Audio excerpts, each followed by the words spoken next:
Hey guys, what's up and welcome back to Toe Tags and Metal Reviews, and today we are going to review Down the Heavens by Disparaged.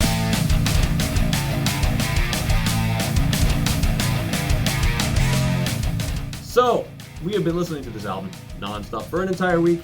I will open up the floor, continuing from last week. Another Day is still awesome.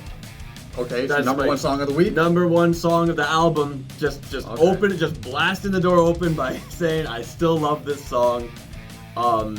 It just clicks with the riffs. I love that the drummer is doing that fast ride groove, which he does a lot on this album, but he switches it up a lot. Yeah. He'll do a groove for 4 bars and then switch and then go back. Lots of that. The solos are cool. It just felt like with this song, every single idea they had was super awesome. And well executed, yes. Well executed. The ending riff with the synth, love it in every way. And I love that they basically vamp that for a while and then it stops and then it's just the synth that takes you out of the song. I love how the synth also just kind of fills a void. It's not there, but it's not there because the synth is there. Yeah. It's like filling a pocket that, yeah, it's really well implemented. It's so well done. Yeah. So it's just, bam, I love that song. Another song that, The Bridge, I think is a really, really nice transition track. It's mainly acoustic. I think, it's wise to have something like this on the album to break up the action and provide a bridge between the halves of the album. I think that was very well done, very smartly positioned. Also, well executed. And then I also mentioned last week about the title track instrumental. That is also amazing. You don't really see instrumentals like that often, but then when they happen, they're usually awesome. Like usually, even when we review albums just in general, instrumentals aren't that common, but when they happen, they're usually really good. Yeah, that's the problem with me and instrumentals, though. They're all really good. It's hard for any of them to really stand out. Like, I can think of maybe 2 instrumentals out of all the instrumentals I've heard that really, stayed in my memory. What? One of them is probably Rise of the Pentagram by Cradle of Filth. Okay. And one of them is, I'm trying to think of the name, it's in Fury, and it's, I can't remember names, but in Fury does a wicked instrumental. Mm-hmm. It's so good. I can't remember what it's called, but anyways, yeah, it's whenever I hear somebody asking for instrumental recommendations, I'm always like, yeah, this one. Yeah, this one. Usually the go-to. Yeah, it's a good yeah. But yeah, they just kind of, it really has to shine for me to like it. Mm-hmm. So I do think it's pretty cool with that one. At least they fade out on the soloing. Like they just let them just keep going and they fade that out, which I think is pretty cool. Imagine what that would be live. You can't really fade out live, so he's probably just gonna do like a 3-minute long solo, just keep going. I think that would be sick. Okay, just fade into the next song. I guess, I don't know, maybe they hit some kind of shot to transition to another song if they're doing it live. Yeah. But, so those 2 songs are basically the top ones, that I mentioned last week.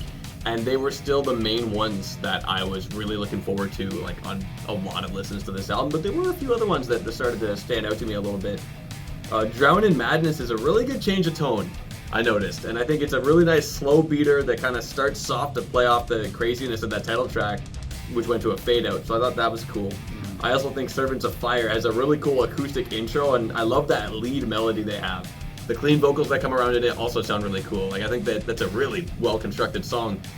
And what's interesting with that song, it's one of the first few, for a while earlier on in this week, I was thinking I loved Another Day into the title track so much, and we had the comment last week that this album is pretty long for what it is. I kind of figured it's just, at first, the first few tracks just kind of felt like, why are they there?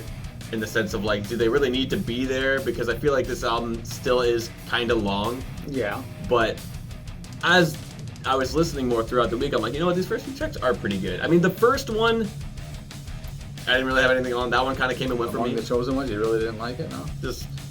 I thought that song, the drums on that song, I love the drums on there. I love the cymbal work on there. I just love just how rhythmically interesting I found it.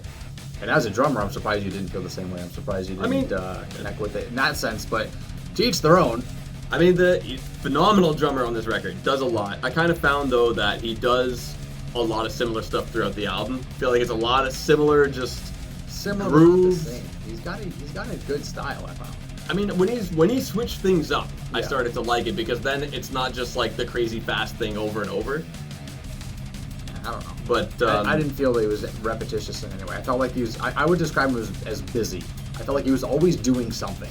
That's the thing. You don't always have to be doing something. You don't. And that's one of the issues. It's too much. Sometimes in a I guess kind of in a record like this, if you're always doing something, then your mind starts thinking like, is there at any point where he's gonna do not the thing? Because then that'll stand out like, whoa, he didn't do the thing. Well, there's an example of a drummer that is always busy is like Braun Daler from Mastodon.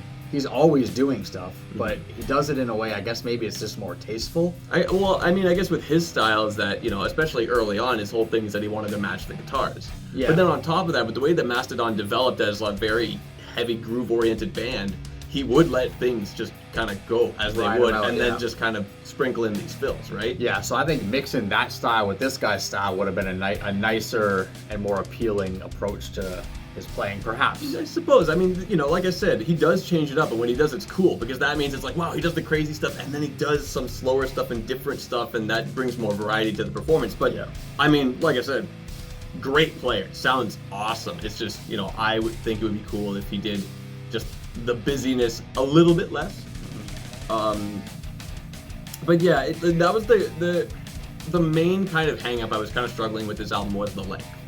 It's over an hour long for basically a modern death metal album, and it was hard to kind of think like, do all of these songs really need to be here? I'm still confused as to why The World is the Grave of Creation is not the ending.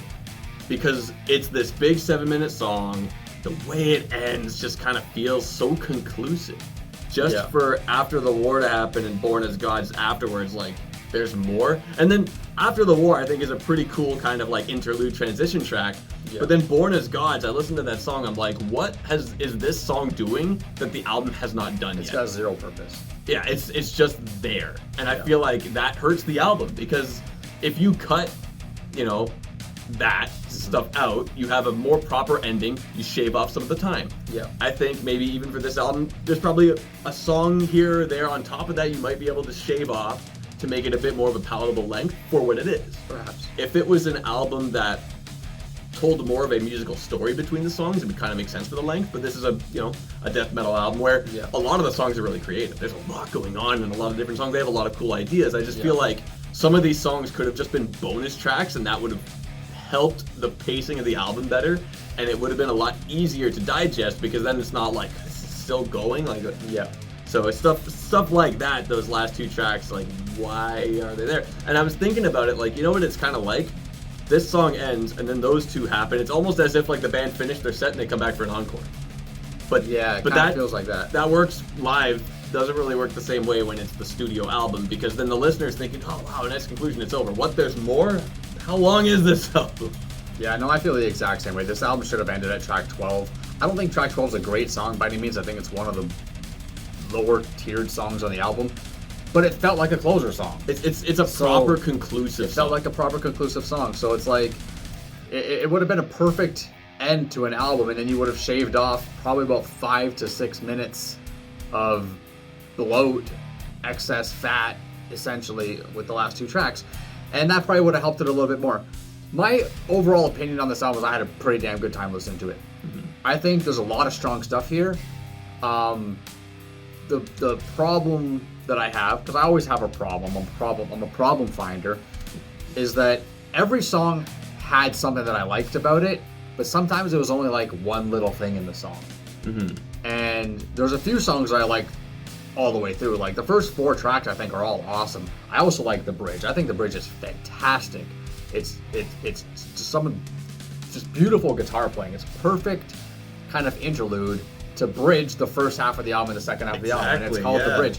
So it serves its purpose perfectly, does what it's supposed to do. It's very eloquent and very nice to listen to. Really like the bridge. Definitely a highlight.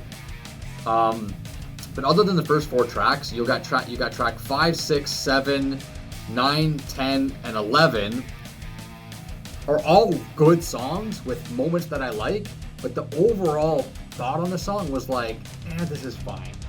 This is fine. It's got that one part that I like, but it's fine. And it's hard to kind of determine, like, when we talk about amazing songs and when we talk about songs that go into the playlist, sometimes it is for that one part.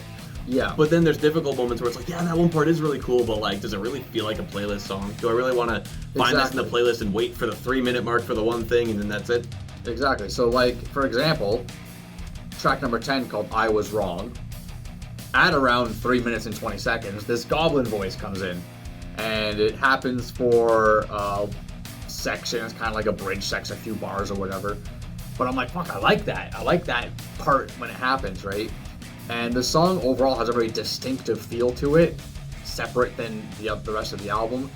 It's captivating in a way, but I listen to it over and over and over again. I'm like, I just don't want to add this to my playlist. It's just not good enough for that. But there's stuff in here that I do look forward to.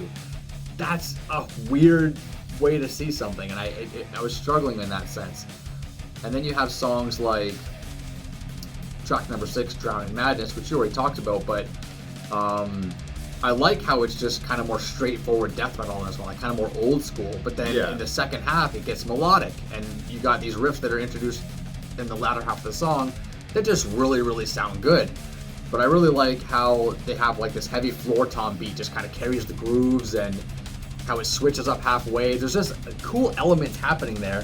But again, I listened to it a few times, throughout the week, and I'm like, there's stuff I like, but if this came on my playlist, am I gonna, like, is this really worthy of playlist? Like, I was really struggling with that aspect. And for me, playlist song means, yes, good. The ones I'm, like, not sure about, yeah, I don't know how to feel about it. So it's like, I had a good time listening to the album. I thought most of the songs were good. Didn't like track 12, and track 14 was pointless and just not even that good at all.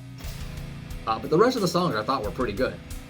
But yeah, some of them there was just too much, I guess, fat hanging around the meat is a good way to put it, where it felt like I was just waiting for the good part to happen, which I don't want that. There's a lot of songs I love from other bands and stuff like that where I know there's a good part coming, but there's like the build up to it is worth it. And then you get there and you're like, yeah. Yeah, but this one, it didn't feel like the build up was worth it. So it's like, it was weird. I don't know. It was tricky for me. Well, I mean, I'm ready to rate. Okay, I'll go first then, because I'll just piggyback off what I was just saying there, where, all the songs have good stuff in them, but not all the songs are great songs. There's maybe, let's see, 1, 2, 3, 4, 5 songs on the album out of 14 that I think are really good, and the rest are like pretty good. But I think, honestly, the thing that hurts the album the most is the length, and I think cutting out that extra stuff and the stuff that really just feels like it shouldn't be there would definitely have helped this album, and it's a real shame because my score landed at a 7.5. Ooh. Yeah. Well, for myself, I think, with how much we like to talk about bands being creative and stepping outside the box and really standing out for their genres, this album does that. This album is a death metal album that has so many cool, awesome, and creative ideas, great performances. Like, it's a really strong album, though it is, in my opinion, a lot longer than it needs to be. I think what would really, really help this album be a totally killer creative death metal record is shaving off some of that fat. I also did find there were some songs, that were good, but they didn't really reach that level of great or amazing. Yeah. So for myself, the album reaches a 7. So, unfortunately, not bad. Good scores still. Strong scores. Like, just 0.5 off a toe tag for you, a single point off a toe tag for me. Like, it's pretty close to there, but not going to get on our list, unfortunately. Though, still a strong album, and we suggest you guys listen to it regardless. Anyway, guys, that is all we got for our review. Remember to like the video if you liked it, and tell us in the comments below, what do you think of this album a week after its release? We love to hear what you guys have to say. And subscribe if you guys are new to the channel. I'm TV Fish. I'm Wild Self. And keep the horns up.